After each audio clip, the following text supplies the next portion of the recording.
Hi, I'm Chris Haigh and this is the Fiddle channel, and today we're going to look at approaches to Irish bowing on reels, and we're going to use the tune Man of the House.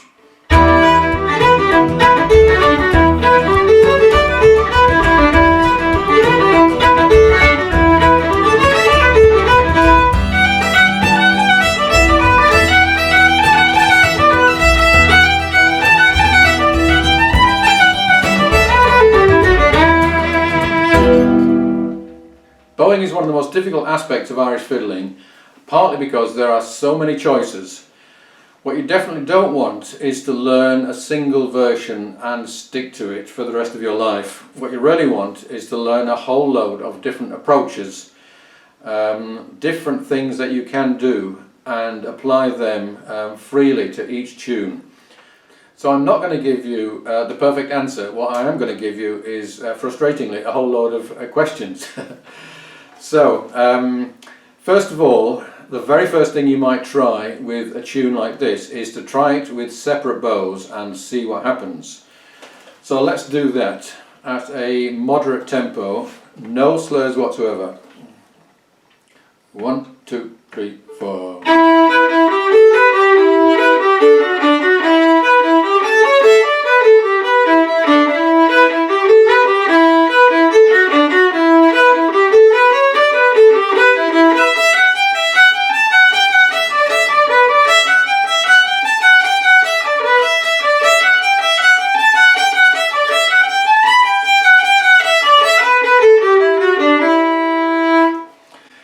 So that's pretty awful, but why is it awful?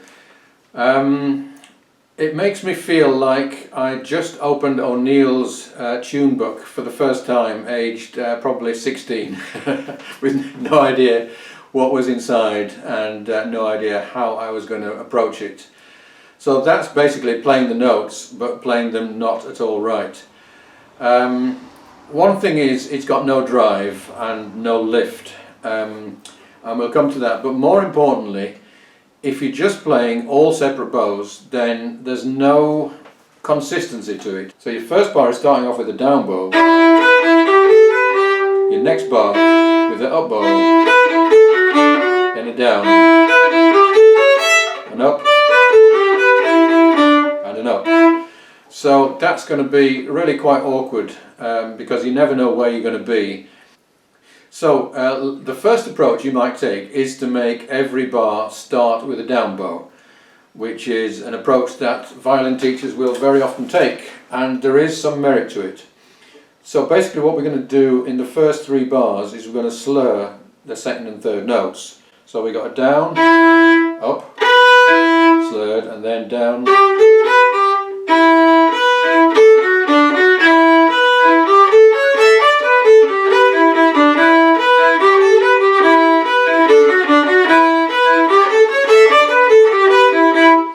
So that's not a bad approach because it now gives you a solid pulse. Down, jack, down, go, jack, down, jack, go, down, and all the pulses are going to be on a down bow.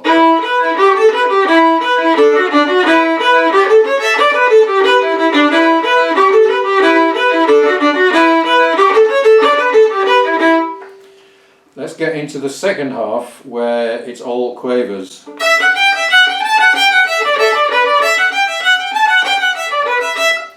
Now here it's really lacking in interest and drive, having all those single bows. So there's lots of different things you can do to it to break up the monotony. There are 2 main bowing patterns that you can use, one of which is going to place the emphasis on the beat and one is going to place it on the offbeat. So if we're starting on a down and then we're slurring 3,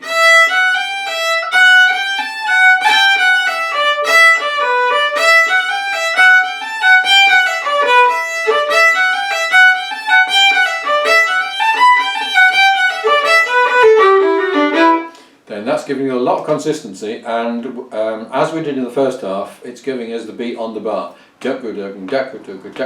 Down.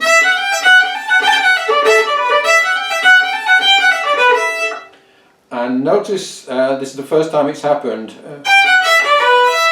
If you're going to play 2 notes which are the same notes and play them slurred, then you're going to have to put a little ornament in, just so you can separate those notes.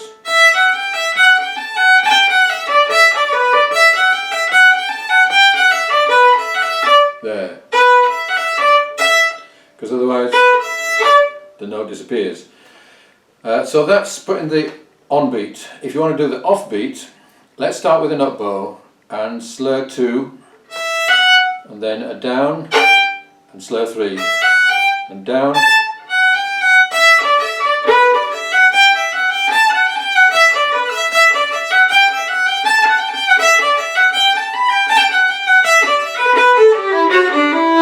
Now this is, I think, a much better place to put the accent. That's often called the backbeat. And if you're starting on an up, then you're going to do your backbeat on a down bow, which a lot of people prefer, but you can equally start on a down.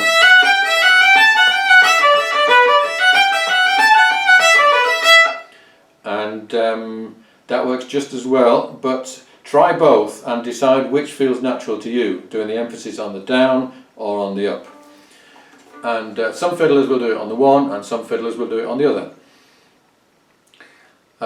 Let's try a different approach, slurring 3 notes in the middle. So da ba da da da da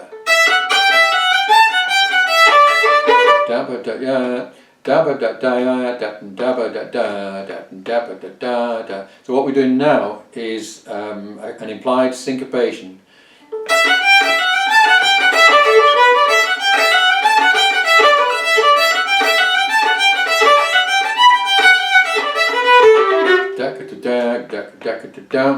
And that is basically good for surprise. That's not particularly good for drive for dancing, but it is good if you want to drop that in occasionally, just to throw the ear off.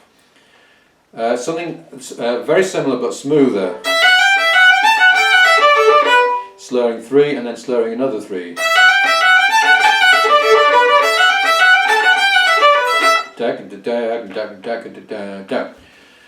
So that's pretty much the same as the previous one, but smoother.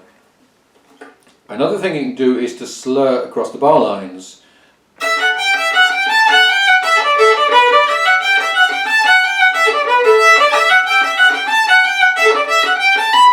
So basically they're all separate, but we're putting in a slur of just 2 notes across each bar line, and that just helps to make it a bit less mechanical.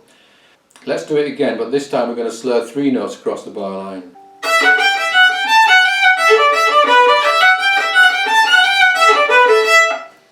You can also syncopate across the bar line. So basically we are anticipating the first note of the second bar. And that just gives a little surprise or a judder. And it's not very traditional, but people like Martin Hayes do this quite a lot, and it is a very nice, effective thing to do. So basically what we've got so far is a whole load of different things that you can try out, and the bits that you like you can apply. Another thing to think about is, does it swing? Should it swing? By that I mean, if you play a tune with all the quavers even, then it's going to sound... Whereas if you play it with swing, then it has quite a different feel. And this is something a lot of people do entirely subconsciously. They start playing a tune with other people, and they never think twice about whether it is actually swinging or not. Because a lot of reels, in fact most reels, can be done either way. But when you have people playing together in a session, they will all do it either one way or the other, because there's a kind of an unspoken thing that as soon as you hear it being played one way, that's the way you do it. But if you're a beginner to this, then it's very good to know, to notice what is actually going on in that department. I suggest that you try this tune or any tune both ways, try it straight or swung. Often, if it's played slower, then it's more likely to be swung. The faster it gets, the more difficult it is to swing, and the more sense it makes to play it straight. But I suggest you listen to what other people are doing, listen to online versions and decide which you think is either most common or that you prefer.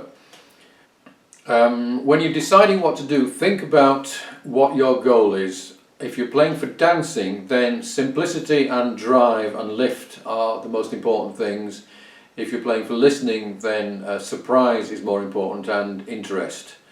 So you've got a mixture of those, and it'll also make it more interesting for you if you can vary your approaches to the bowing. Finally, I'm going to give you two versions, play the full tune with backing. The first I will do with the on-beat emphasised, and the second with the off-beat emphasised.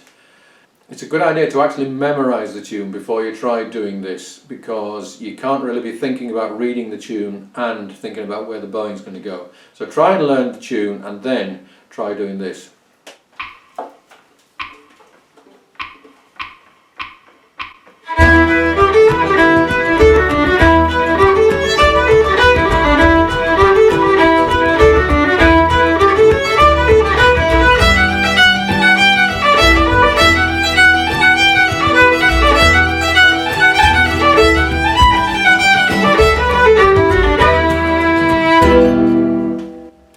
The second version we're going to do is placing the emphasis on the offbeat, and this incidentally is very similar to what's called the Georgia shuffle in American fiddling. We're also going to be slurring across the bar line in this version, so that's what we're going to be doing.